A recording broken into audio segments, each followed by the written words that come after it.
Hi guys, Alex Pro here.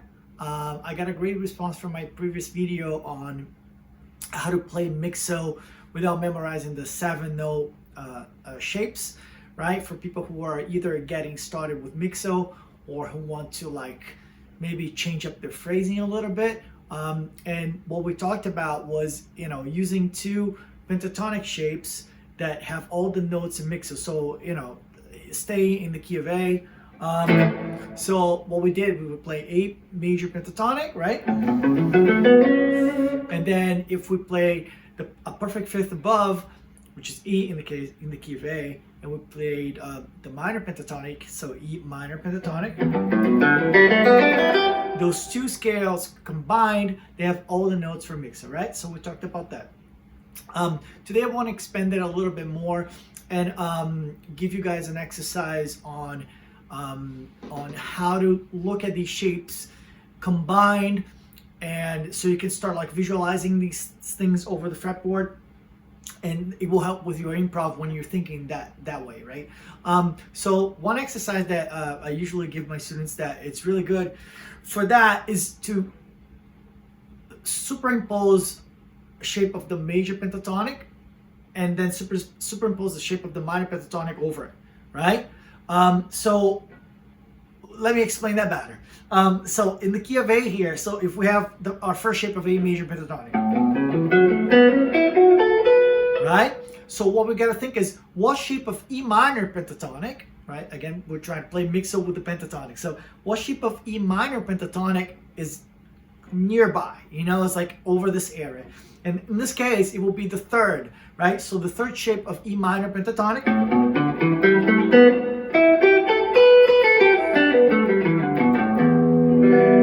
right? And the first shape of A major pentatonic, they're right there, right? So it's always it's always this little formula. It's always one shape of the major pentatonic, two shapes further of the minor pentatonic, if that makes any sense. But so an exercise that I like to give people is this one here. So you're gonna play two notes per string of the major pentatonic, and then two notes on the same string of the minor pentatonic. So in the case of the sixth string here, if we're playing A major pentatonic and E minor pentatonic, they have the same notes, right? The first shape of A major pentatonic. So we have, and the third shape of E minor pentatonic. So same notes. So we would do A major pentatonic, E minor pentatonic. But that's just a sixth string. So the fifth string now, we have A major pentatonic here, and E minor pentatonic here. So we would do, right? If you just want to split your brain into, when you think you have two pentatonics kind of at the same time, right? You can think just major, minor. You know you're referring to pentatonic. So what I like to think is major, minor, major, minor, major, minor, major, minor, right? Major, minor, major, minor. So we get,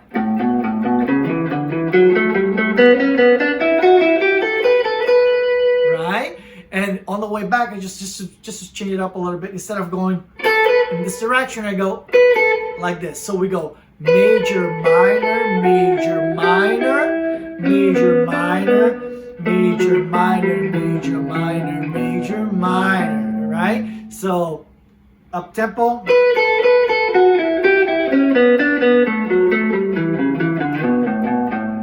Right?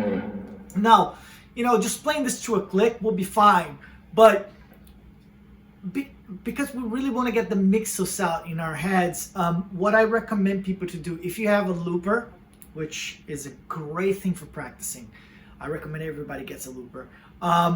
You can just loop something like that. Find the tempo that's comfortable for you to play the slow first. So if it's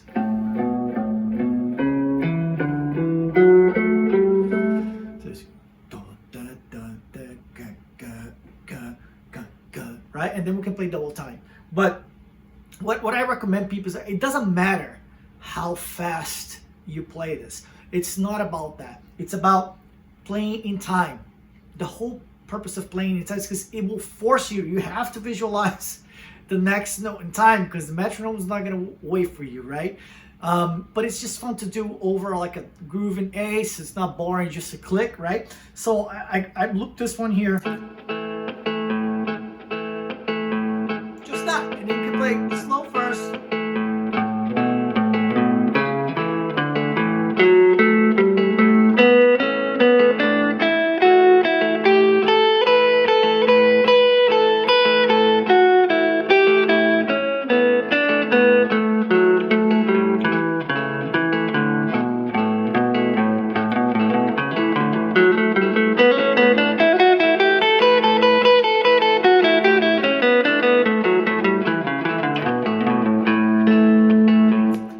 Cool. You know, play any tempo you want. It doesn't really matter. What matters is you being able to look at both pentatonic shapes superimposed, right? And then we move on. Once you get that and that's solid, move on to the next. So if we go next shape of the A major pentatonic, that will be the second shape of A major pentatonic, right? Now, same thing. You will look. Oh, what shape of the E minor pentatonic can I play over this? This is the same exact region here, area of the neck, right? And it will be the fourth, right?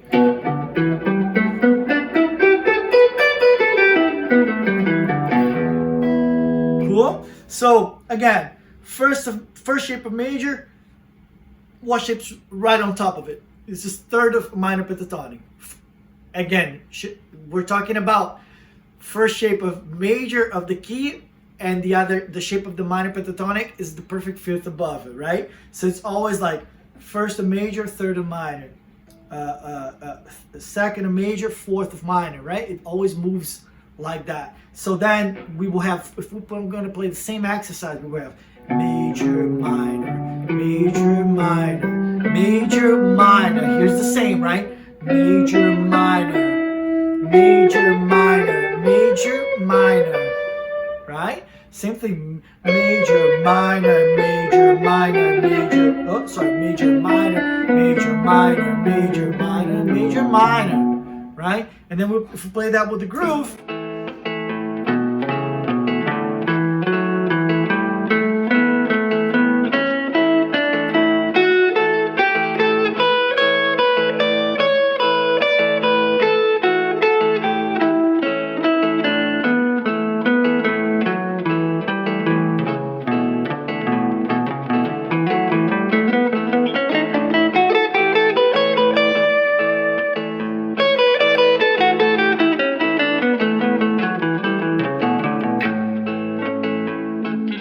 cool. The A, kind of like having the A, it really helps you hear the mixo sound, right? It helps you hear that. So that's why I always recommend people to, you know, have a looper and just loop that A. No passing, don't loop. Anything like that, no single notes is just gonna get in the way, right? Let you hear the single notes from the scale you're playing. And I also recommend when you're expanding, when you understand the exercise and you're already expanding it all over the fretboard, don't move forward all the way. Don't ignore the beginning of the neck. Usually people, their comfort zone shape is usually the first shape, you know. It doesn't matter if it's the minor pentatonic, if you're playing A minor pentatonic, usually people's comfort shape is right? And if it's the major, it's the same thing. Right? Everybody goes to the first shape. This is just a thing. It's everybody's thing. Now, so because of that, I recommend you to get this exercise, to start working on this exercise around the first shape first.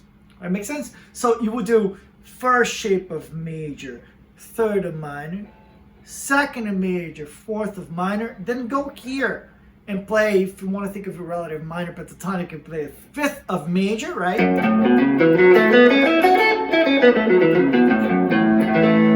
Right? And then you think, okay, because then you're covering everything that's you're covering your comfort zone and everything that's right next to your comfort zone, right? And that's already a good chunk of the neck. If you think like from here all the way to here, that's a good chunk of the neck, right? If you have the solid, that's awesome. You get like a good chunk of mixo action going on your guitar when you're playing. So for this one, it's fifth of major, right? And second of minor pentatonic. So which E minor pentatonic will be right here.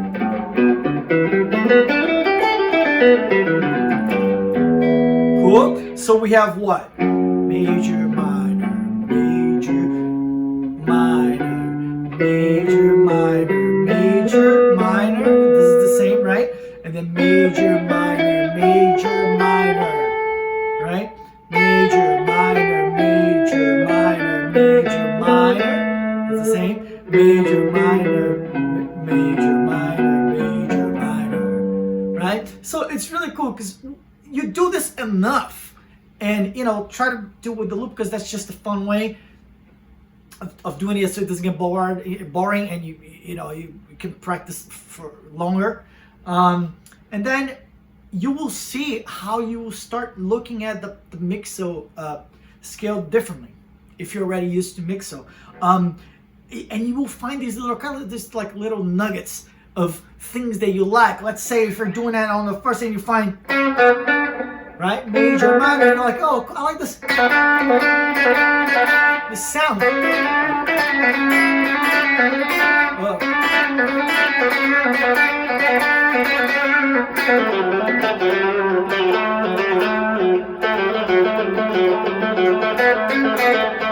Right? So then you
I was mostly just playing with maybe just one string, finding the two pentatonics superimposed there, sometimes two strings at a time.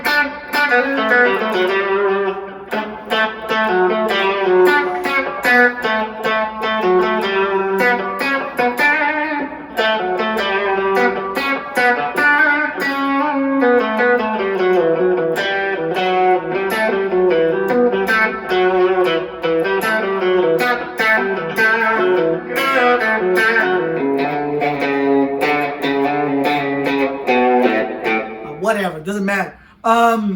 So that's the idea. And then once you're comfortable with this area, which is the first shape, right? First and third, second and fourth, fifth and second. Then you move. Then I suggest you go higher up the neck, right? Then it will be the third of major.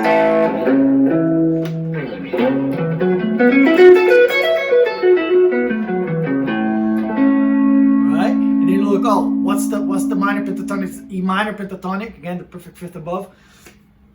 That's right next to it. That will be the fifth, right?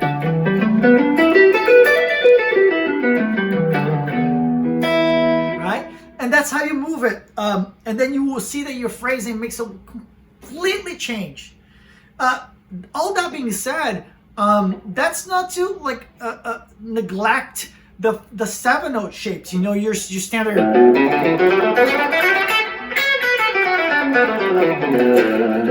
Those are cool too, but you see that if you're used to playing those shapes and you usually solo,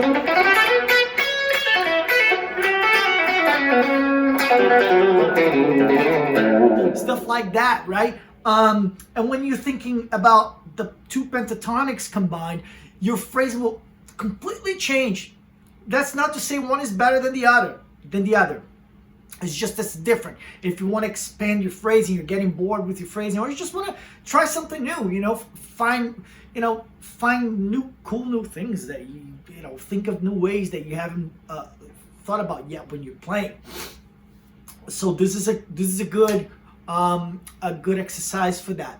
Let me know in the comments if you guys tried it out and how you guys like it. I love this exercise personally, and all my students that I give this to, I always get great feedback from it. I just wondering if any of you guys are gonna try it, and if you do, just let me know. If you want more videos like this, also let me know. And if you're looking for to take private lessons, I teach from my studio here in Nashville in person, and I also teach remotely a bunch. So either way, whatever works. If you want to take lessons, I'm here. Get in touch. Shoot me an email at prolguitar.com, and we can talk about it and figure out plan things out for you. All right. Till next time. Bye.